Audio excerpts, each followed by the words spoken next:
Michael never suspected anything was wrong until his neighbors started giving him strange looks, as if they knew something he didn't. It was Mrs. Peterson from across the street who finally approached him, nervously asking why he'd been prowling around her backyard at 3 a.m. the previous night.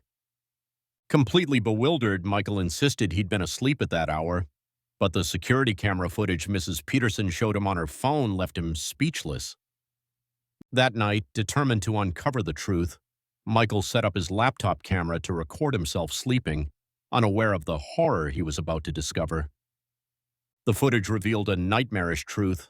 At exactly 3:15 a.m., while Michael remained motionless in bed, his shadow peeled itself from the wall and took on a three-dimensional form.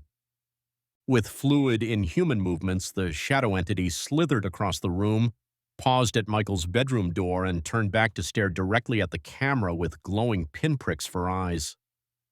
Trembling as he watched the recording the next morning, Michael's blood ran cold when the shadow creature opened the bedroom door and slipped out into the hallway, clearly intent on leaving the house.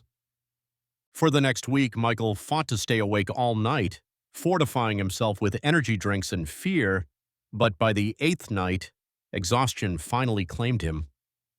He awoke the next morning to pounding on his door. The police had a warrant for his arrest, with security footage showing. As they led him away in handcuffs, Michael caught a glimpse of his shadow on the ground. And though he stood defeated with his head bowed, his shadow's head was turned up toward him, its mouth stretched in a wide, impossible grin. That night in his jail cell, as the clock approached 3:15 a.m., Michael watched in helpless terror as his shadow rose from the floor, its eyes now fixed not on him but on the sleeping inmate in the next cell over.